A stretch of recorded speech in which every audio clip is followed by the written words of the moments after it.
আমরা আপনাদেরকে বানরের খেলা দেখাবো। সামনে যারা আছেন তারা একটু বসে যান আর পেছনে লোকজন আসতে দেন। ভাই $600,000 এটা তো আপনি হুট করে একটা কথা বললেন। এর আগে তো আপনি আমাকে একটা আভাস দিছিলেন যে 100,000-এর মতো ডলার। আমি যেটা আপনাকে বলতে চাই, সাকিব যেটা বলেছে খুব যৌক্তিক বলেছে। 25 কি ভাই, আমরা 50 চাইছিলাম, ওইটারে গোলাম বার্গেনিং করে তো আপনার ভাই তো 25 দিতে চায়।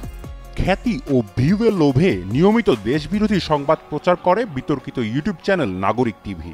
পেশায় ট্যাক্সি চালক কথিত দুই সাংবাদিক টিটো রহমান ও নাজমুস সাকিব কানাডা থেকে চ্যানেলটি পরিচালনা করেন। তবে শুধু মিথ্যা ভিডিও প্রকাশ ও ট্যাক্সি চালিয়ে তাদের আমেরিকা ও কানাডার বিলাসবহুল জীবন চালানো সম্ভব নয়। সেক্ষেত্রে তারা সাংবাদিকতার আদর্শ থেকে বিচ্যুত হয়ে অপরাধীর বেশে আবর্তিত হয়েছে।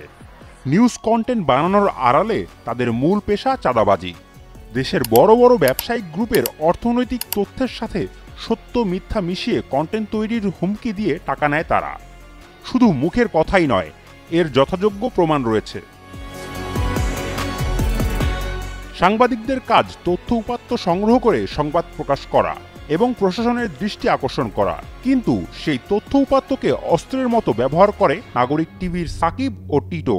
সমাজে ও সামাজিক মাধ্যমে সম্মানহানি করার হুমকি দিয়ে তারা ভুক্তভোগী প্রতিষ্ঠান থেকে মোটা অঙ্কের টাকা আদায় করে আসছে। কেউ তাদের হুমকিতে চাঁদা না দিলে উক্ত ব্যবসায়িক প্রতিষ্ঠান নিয়ে ধারাবাহিক অসত্য তথ্যের কন্টেন্ট প্রচার করে তারা। চলুন তাদের চাঁদাবাজির প্রক্রিয়া দেখা যাক। বছর 2 আগে থার্মেক্স গ্রুপের চেয়ারম্যান আব্দুল কাদের মোল্লার নামে একটি কার্ড পোস্ট করে নাগরিক টিভি। সেখানে তার মুখোশ উন্মোচনের ঘোষণা দেয় তারা।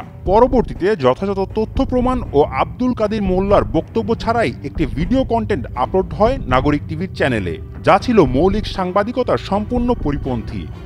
এরপর আর এ নিয়ে কোনো আলোচনা না থাকলেও গত বছর আবারও একই ধারার একটি কন্টেন্ট প্রচার করে সাকিব ও টিটো।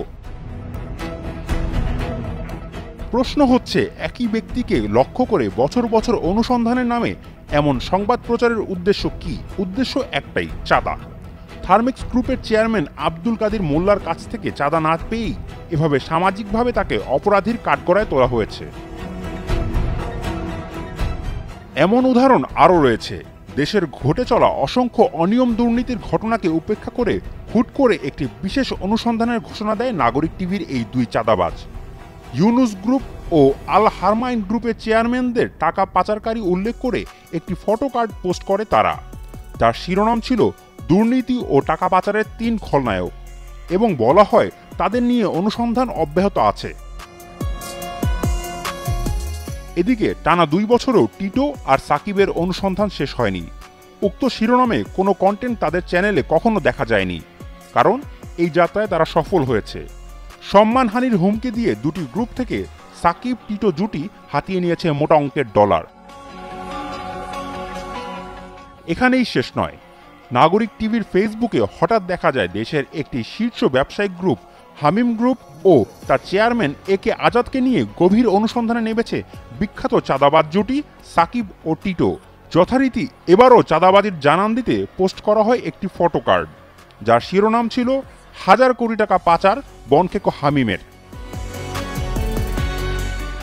বলা বাহুল্য, এই গ্রুপ নিয়েও দৈব কোনো কারণে অনুসন্ধান শেষ করতে পারেনি সাকিব টিটো। এই শিরোনামে কোনো ভিডিও কন্টেন্ট তাদের ইউটিউব চ্যানেলে কখনোই প্রচার হয়নি। আশা করি কি কারণে হয়নি তা আপনারা এতক্ষণে অনুমান করতে পেরেছেন। এভাবেই বিদেশে বসে ডিজিটাল চাঁদাবাজির সিন্ডিকেট চালাচ্ছে নাজমুস সাকিব ও টিটো রহমান। এখন বিএনপিপন্থী নানা অপনেতাদের হাত করে চাঁদাবাজির এই সিন্ডিকেটকে আরও শক্তিশালী করার পায়তারা করছে তারা। নাগরিক টিভি একটি চাঁদাবাজি করার প্রতিষ্ঠান এবং সাংবাদিকতার পরিচয়ধারী ট্যাক্সি চালক টিটো ও সাকিব প্রবাসী চাঁদাবাজ। এটা আবার মনে করিয়ে দেওয়ার সময় এসে গেছে। আমরা আপনাদেরকে বানরের খেলা দেখাবো। সামনে যারা আছেন তারা একটু বসে যান আর পেছনে লোকজন আসতে দেন। 2023 সালে বাংলাদেশের শীর্ষ শিল্প গ্রুপ বসুন্ধরা গ্রুপের কাছে 5 বা 10 লাখ নয়, 6 কোটি টাকার চাঁদা দাবি করে সাকিব ও টিটো। ভাই $600,000 এটা তো আপনি হুট করে একটা কথা বললেন। এর আগে তো আপনি আমাকে একটা আভাস দিছিলেন যে 100,000-এর মতো ডলার। আমি যেটা আপনাকে বলতে চাই, সাকিব যেটা বলেছে খুব যৌক্তিক বলেছে। দুই ট্যাক্সি চালকের কাছে সাংবাদিকতার মূল্যবোধের গুরুত্ব থাকবে না, এটাই স্বাভাবিক। তাই তো নির্লজ্জের মতো ব্ল্যাকমেইল করে চাঁদা দাবি করে তারা। ভবিষ্যতে আর কখনো বসুন্ধরা গ্রুপ নিয়ে অযাচিত ভিডিও কন্টেন্ট প্রকাশ না করার ওয়াদাও করে সাকিব ও টিটো।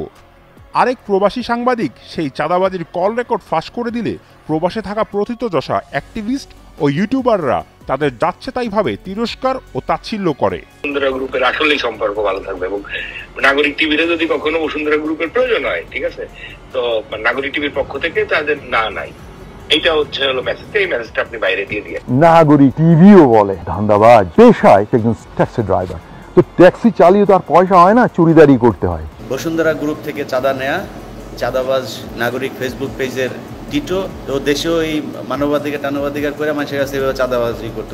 টিটো রহমান এবং নাজমুস সাকিব এই দুটোই তো ফকিন্নি বাচ্চা এবং নর্দমার কীট সুলভ আচরণ করছে। তারা আনবিরকে ব্ল্যাকমেইল করছে। তো ব্ল্যাকমেইল তো কলে ক্রিমিনাল। এই কানাডার ইউটিউব বেসড এই নাগরিক টিভি একটা বড় ধরনের ভূমিকা রাখছে, কিন্তু তিনি যেটা প্রকাশ করলেন যে তার পুরো উদ্দেশ্যটা ছিল আসলে ধান্দাবাজি। এমন ভরা মজলিসে নগ্ন হয়ে যাওয়ার পরেও চাঁদাবাজি বন্ধ করেনি সাকিব ও টিটো। নিজেদের রুটি রুজির একমাত্র এই উৎসকে টিকিয়ে রাখতে যথাসম্ভব নিচে নামতে প্রস্তুত তারা। ডিজিটাল চাঁদাবাজ সাকিব ও টিটোকে সামাজিকভাবে বর্জন ও আইনের আওতায় আনা এখন সময়ের দাবি।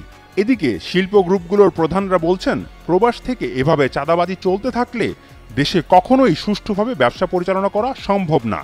সাহস পেয়ে গজাতে পারে আরও নতুন নতুন চাঁদাবাজ। ব্যবসায়ীদের সম্মানকে জিম্মি করে এমন চাঁদাবাজি বন্ধে ও ব্যবসায়ীদের সামাজিক নিরাপত্তা নিশ্চিত করতে অন্তর্বর্তীকালীন সরকারকে এখনই কঠোর ব্যবস্থা নিতে হবে।